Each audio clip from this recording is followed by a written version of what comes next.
نماز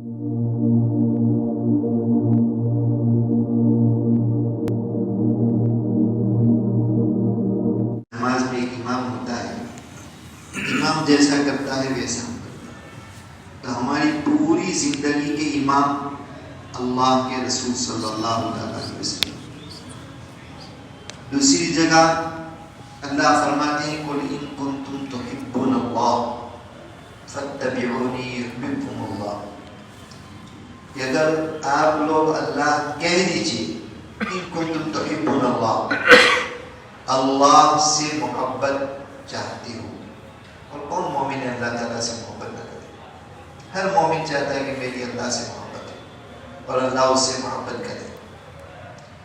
تو اللہ تعالیٰ نے ہمیں اپنے ساتھ محبت کا طریقہ سکھایا۔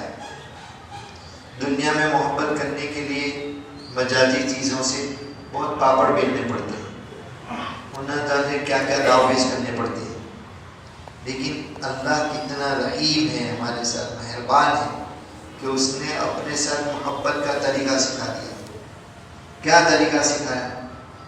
فرما دیجیے کہ فَاتَّبِعُونِي، اللہ کے رسول صلی اللہ علیہ وسلم کو کہنے کے لیے کہا کہ امت کو کہو کہ اگر تم اللہ سے محبت چاہتے ہو کہ تم اللہ سے محبت کرو، اللہ تم سے محبت کرے، تو فَاتَّبِعُونِی، میرا اتباع کرو۔ یعنی زندگی کے ہر شعبے میں، کھانے پینے، رہنے سہنے، اٹھنے بیٹھنے، نماز، عبادات میں، معاملات میں، معاشرت میں، اخلاق میں، عقائد میں، سب میں اللہ کے رسول صلی اللہ علیہ وسلم یحببکم اللہ، اللہ تم سے محبت کرے گا۔ یہ اللہ کا وعدہ ہے، اللہ کا وعدہ بالکل یقینی ہے، اس میں کوئی شک نہیں۔ تو یہ کتنا پیارا نسخہ ہے کہ ہم اللہ تعالیٰ سے محبت کرنے والے بن جائیں گے نبی کریم صلی اللہ علیہ وسلم کی پیروی کرنے کی وجہ سے۔ محمود غزنوی کے حالات میں لکھا ہے کہ ایک مرتبہ اس نے درباریوں سے کہا کہ اس دربار میں جو بھی چیز موجود ہے اور جو جس چیز پر ہاتھ رکھ دے گا وہ چیز اس کی۔ چنانچہ بھگدڑ مچ گئی، لوگ اچھی اچھی چیزوں پر اپنا ہاتھ رکھنے کے لیے، لیکن ایک بانی ان کے پیچھے کھڑی تھی، محمود غزنوی کے پیچھے، تو اس نے محمود غزنوی کے سر پر ہاتھ رکھ دیا۔ تو محمود غزنوی نے پوچھا کہ آپ یہاں کیوں کھڑے ہوئے؟ دیکھو یہ لوگ دوڑ رہے ہیں ادھر سے ادھر، آپ کو کوئی چیز نہیں چاہیے؟ تو کہا کہ میں نے بھی تو ہاتھ رکھ دیا ہے۔ تو کہا کہ کس پر؟ کہ دربار میں موجود آپ بھی ہیں، میں نے آپ پر ہاتھ رکھ دیا، آپ میرے ہو گئے تو ساری چیزیں میری ہو گئی، ساری چیزیں میری ہو گئی۔ تو ہم اللہ کو چاہتے ہیں تو اتباع سنت، اور اللہ ہمارا ہو جائے تو کیا ہوگا؟ اللہ ہمارا ہو جائے تو پھر کتنی بڑی بات ہے۔ من کان للہ کان اللہ لہ، جو اللہ کا ہو جائے گا اللہ اس کا ہو جائے گا، پھر تو سب کام ہمارے آسان، سب کام آسان ہو جائیں گے۔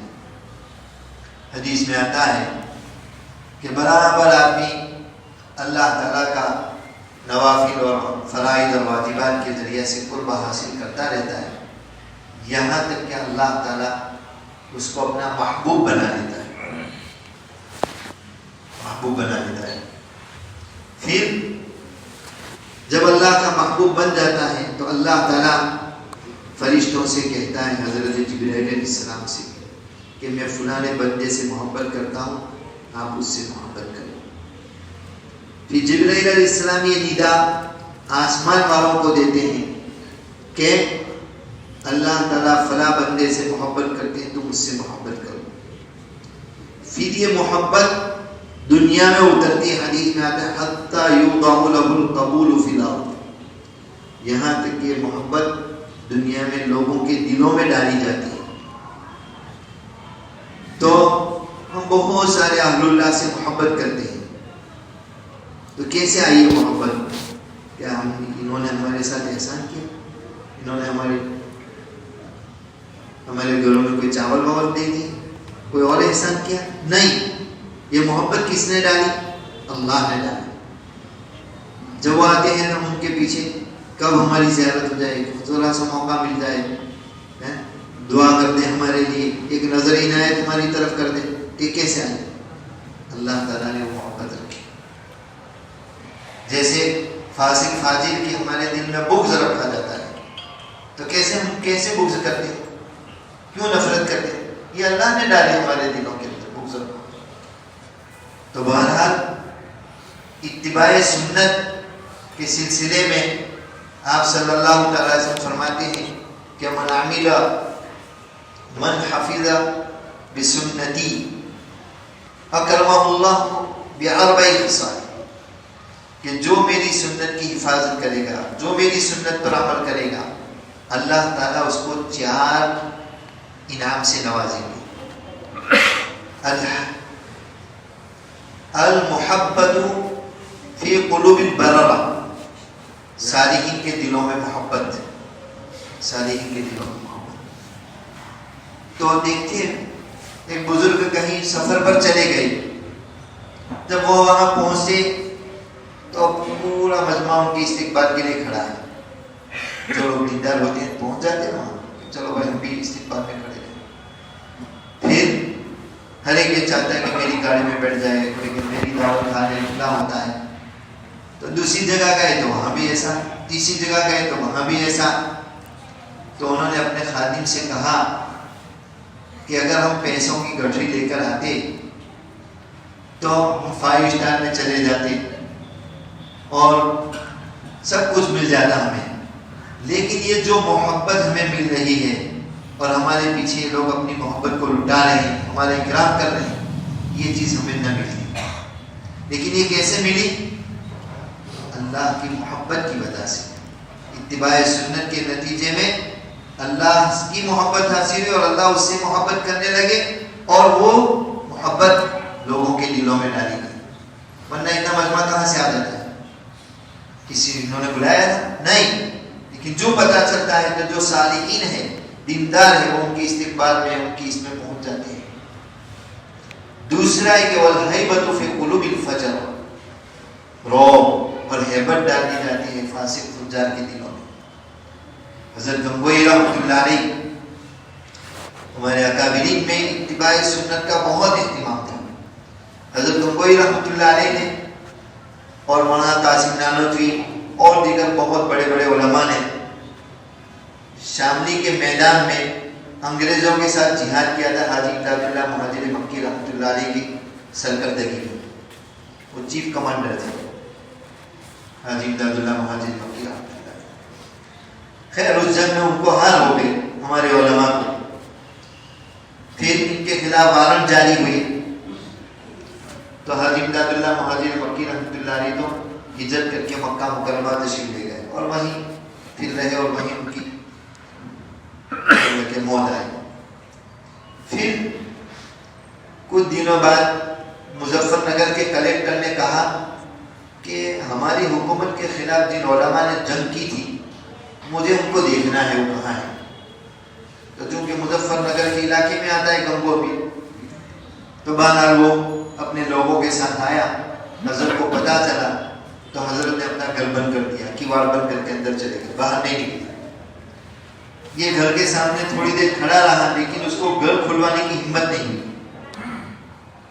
ورنہ وہ تو کلیکٹر تھا, وہ جو چاہے کر سکتا تھا, لیکن ہمت نہیں ہوئی اور واپس چلا گیا. پھر کچھ دنوں بعد اس کا دورہ تھا. حضرت گنگوئی رحمۃ اللہ علیہ کو کہا گیا کہ حضرت دارالعلوم دیوبند کے متعلق سرکار میں اور کلیکٹر کو بہت ساری شکایتیں پہنچی ہیں اور اس کی وجہ سے دارالعلوم دیوبند پر حالات آ سکتے ہیں.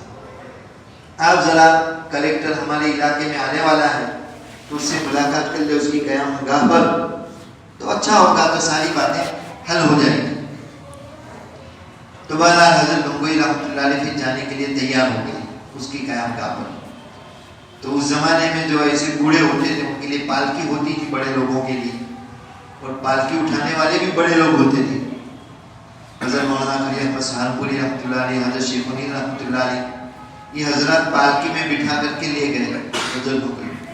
اور جہاں کلیکٹر کا قیام تھا اس کے سامنے جا کر کے پالکی اٹھا. جب اس کو پتا چلا کہ حضرت گنگوئی آئے ہیں تو دوڑا ہوا آیا اور پھر کہا کہ مجھے کچھ نصیحت کرو. تو کہا کہ اللہ کی مخلوق کے ساتھ انصاف کا معاملہ کرو اور ان کو جو کچھ راحت رسانی پہنچا سکتے ہو پہنچاؤ. تو اس میں آپ حضرت نے سب کچھ کہہ دیا, یعنی وہی دارم کی دیوبند کا اور دوسرا بھی. پھر وہ چلے گئے حضرت. تو کہا کہ یہ کون تھا؟ میرا دل تھر تھر کانپ رہا تھا جب تک وہ یہاں تھا, اب مجھے اطمینان ہوا. تو کہا کہ یہ وہی تھے جو جن کی ملاقات کے لیے آپ گئے تھے پہلے, کیا حکومت کے خلاف کس نے جنگ کی ہے. تین کیوں تھا حضرت گنگوئی رحمۃ اللہ علیہ. حضرت گنگوئی رحمۃ اللہ علیہ اتباع سنت کے بہت پابند تھے. ایک مرتبہ ہے کہ دو سنتوں میں ٹکراؤ ہو رہا ہے, یہ دو سنتوں کو ایک ساتھ کیسے ادا کیا جائے گا, یہ مسئلہ چلا علماء کے درمیان. تو حضرت مولانا خلیل احمد سہارنپوری رحمۃ اللہ علیہ نے فرمایا کہ اس کے لیے حضرت گنگوئی کا عمل دیکھو کہ وہ کیا کرتے ہیں, بس وہی سنت کے مطابق ہوگا. چنانچہ یو پی کی مساجد ایسی ہوتی ہے کہ جو مسجد ہوتی ہے وہاں وہ مسجد ہی ہوتی ہے پوری, باہر نکلے کہ مسجد ختم. ہمارے ایسا سہن یہ سب نہیں ہوتا ہے. ان کے یہاں مسجد شیفی اور مسجد شفی ہوتی ہے, یعنی ٹھنڈی کی مسجد بھی اور گرمی کی مسجد. تو گرمیوں میں وہ صحن جو ہوتا ہے وہ بھی مسجد میں ہوتا ہے, تو وہیں نماز پڑھتے ہو. جماعت کھانے کا جو ہمارے یہاں حکم ہے وہی, اس کے بعد نکلے گئے مسجد ختم. تو اب مسجد میں سے نکلنے کے لیے بایاں پیر پہلے نکالا جائے گا اور جوتا پہننے کے لیے پہلے دایاں پیر پہننا ہے. تو حضرت کی چپل مسجد کے باہر فوراً رکھ دی کہ حضرت کیا کرتے ہیں, کیوں, اس لیے کہ بایاں پیر پہننے کے لیے دایاں پیر پہننے کے لیے پہلے دایاں پیر نکالنا پڑے گا.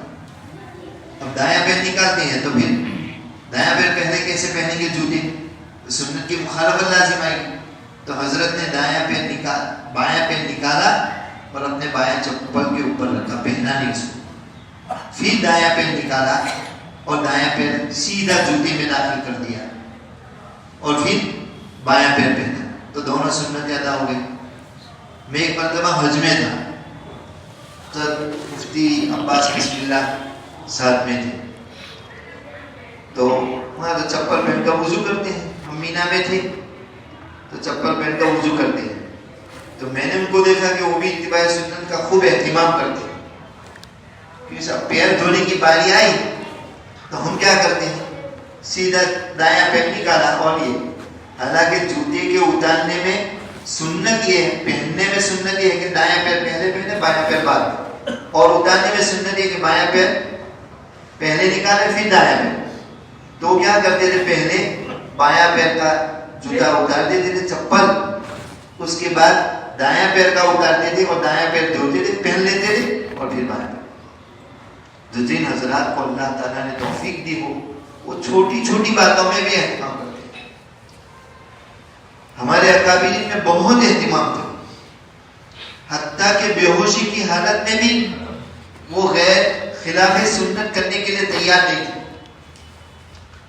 سید احمد سرہندی رحمۃ اللہ علیہ, جن کو مجدد عرف ثانی رحمۃ اللہ علیہ کہتے ہیں, جنہوں نے دین اکبر دین الہی کے خلاف پوری جنگ لڑی اکیلے, اور اکبر نے جو دین ایجاد کیا تھا اس کا قلع کما کر دیا, اور اسی کی وجہ سے دین زندہ ہے, ورنہ نامعلوم ہم کس قادر جہنم میں چلے گئے ہوتے. تو وہ بیمار ہوئے, بے ہوش ہو گئے تھے. بے ہوشی کی حالت میں کپڑے خراب ہو گئے, پیشاب پانی ہو گیا. خدام نے کپڑے دوسرے تبدیل کرانا چاہا تو اجرت کے اندر کسی خادم نے دایاں پیر کا پاجامہ سیدھے پیر کا پاجامہ نکالنا چاہا. حالانکہ بے ہوش تھے, فوراً پیر کھینچ لیا, جھٹک دیا.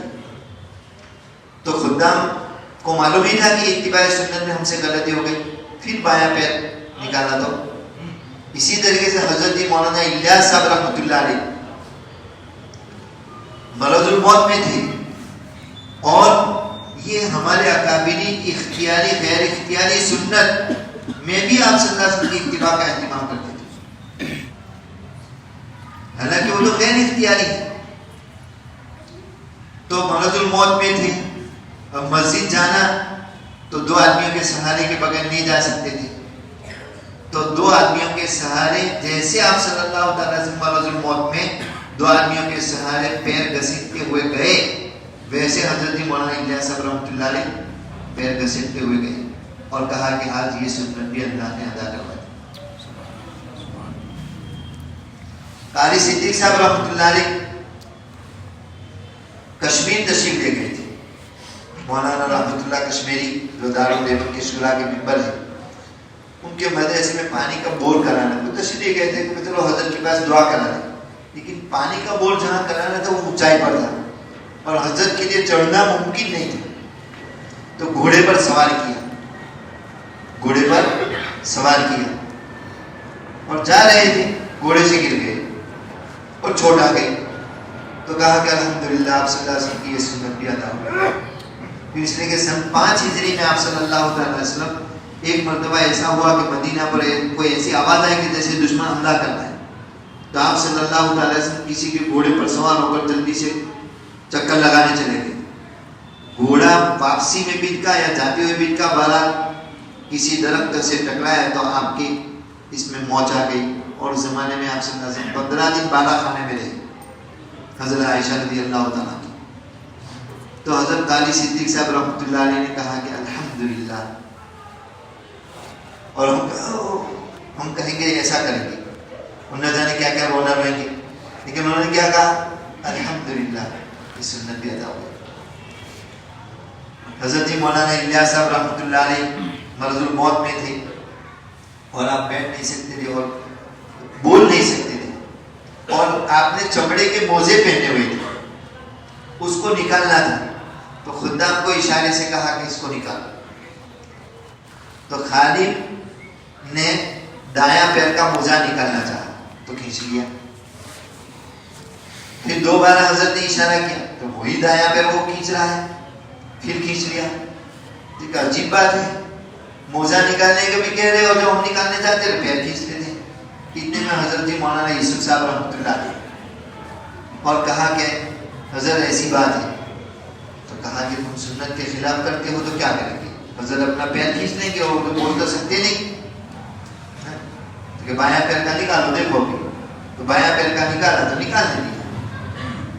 یہ ان حضرات کے حالات ہیں۔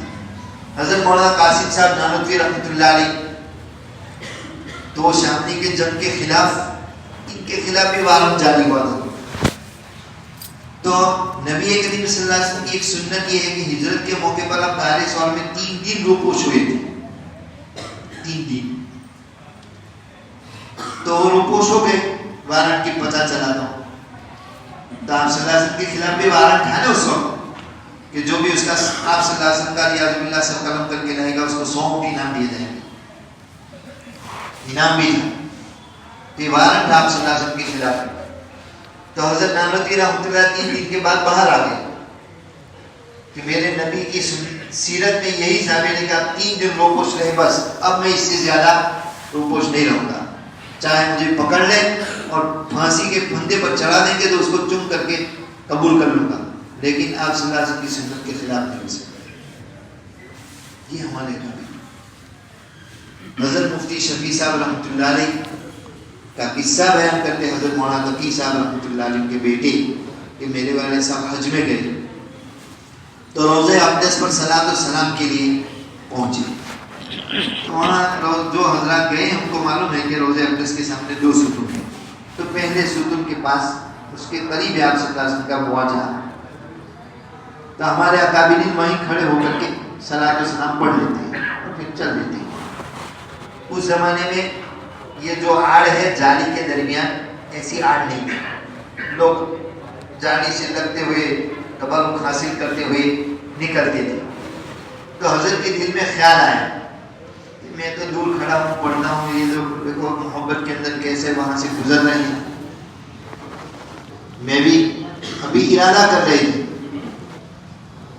تو غیبی آواز آئی مفتی شفیع صاحب رحمۃ اللہ علیہ کو روضہ اقدس میں سے، اس میں تو بڑے بزرگوں میں سے تھے، کہ مجھ سے قریب وہ ہے جو میری سنتوں پر عمل کرے چاہے کہیں بھی ہو دنیا کے اندر، اور مجھ سے وہ قریب نہیں ہے جو میری سنتوں پر عمل نہیں کرتا ہے چاہے یہاں میری جاری کے قریب سے جائے. اور کہا کہ یہ بات بتا دو. تو مفتی شفیع صاحب رحمۃ اللہ علیہ یہ اپنا قصہ بیان کرتے تھے، اپنا نام نہیں لیتے تھے، کہ ایک بزرگ حج میں گئے تھے، ایک شخص حج میں گیا تھا، اس کے ساتھ یہ واقعہ پیش آیا. اتباع سنت حضرت معاذ بن جبل رضی اللہ عنہ کو جب یمن کا گورنر بنا کر بھیجا نبی کریم صلی اللہ علیہ وسلم، آپ ان کو عزت کرنے کے لیے نکلے. کیا شان تھی اللہ کے رسول صلی اللہ علیہ وسلم. آپ پیادہ جا رہے ہیں اور آپ کا گورنر اونٹ پر سوار ہے، اونٹ پر سوار ہے. اور اخیر میں سب نصیحتیں کرنے کے بعد کہا حضرت معاذ بن جبل رضی اللہ تعالیٰ کہ شاید کہ تم واپس لوٹو اور مجھے نہ دیکھ سکو. حضرت معاذ بن جبل رضی اللہ تعالیٰ کی آنکھوں میں آنسو آ گئے. آپ صلی اللہ علیہ وسلم کو کس سے محبت تھی؟ تو آپ صلی اللہ علیہ وسلم نے کہا کہ ان اول الناس بی المتقون حیث کانوا وانما کانوا، کہ مجھ سے قریب تو وہ لوگ ہیں جو تقوی اور اتباع سنت کا اہتمام کرتے ہیں چاہے کہیں بھی ہو. تو چاہے تم یمن جا رہے ہو لیکن اگر میری سنت پر چلو گے، اللہ کا تقوی اختیار کرو گے تو تم مجھ سے قریب ہو. تو بہرحال یہ دو انعام ہوئے. تیسرا انعام یہ کہ وسعت فی الرزق، روزی میں برکت ہوگی اتباع سنت کی وجہ سے. اور چوتھا انعام یہ کہ دین میں مضبوطی، یعنی اعتماد کامل کے ساتھ آدمی دین پر عمل کرے گا سنت کی اتباع کے نتیجے کے اندر. خیر بہرحال وقت ہو گیا. اللہ تعالیٰ ہم سب کو اتباع سنت کی توفیق عطا فرمائے، اتباع سنت کا اہتمام نصیب فرمائے، اتباع سنت کا استحضار نصیب فرمائے. اہتمام کا مطلب یہ ہے کہ باقاعدہ اہتمام کریں کہ میں سنت کے مطابق یہ کام کروں. استحضار کا مطلب جب کر رہا ہے تو نیت کا استحضار کرے کہ میں کام سنت کے مطابق کروں. اور تتبع سنت کا بھی اہتمام نصیب فرمائے کہ زندگی کے کسی بھی شعبے میں ہم کوئی کام کرنے جانے کہ آپ صلی اللہ علیہ وسلم کا طریقہ کیا تھا یہ تلاش کریں، معلوم نہیں. اور مزید یہ کہ اللہ ہم سب کو احیاء سنت کے لیے بھی قبول فرمائے کہ آپ صلی اللہ علیہ وسلم کی سنتوں کو ہم زندہ کریں. کوئی ہمارا ساتھی خلاف سنت کرنے کے لیے اللہ کے رسول کی سنت ہے، ہم کو ایسا کرنے کی توفیق دی دے اللہ تعالیٰ. اللہ تعالیٰ مجھے آپ سب کو اپنی مرضیات والی زندگی نصیب فرمائے اور اتباع سنت والی زندگی نصیب فرمائے. واقع دعوانا الحمدللہ.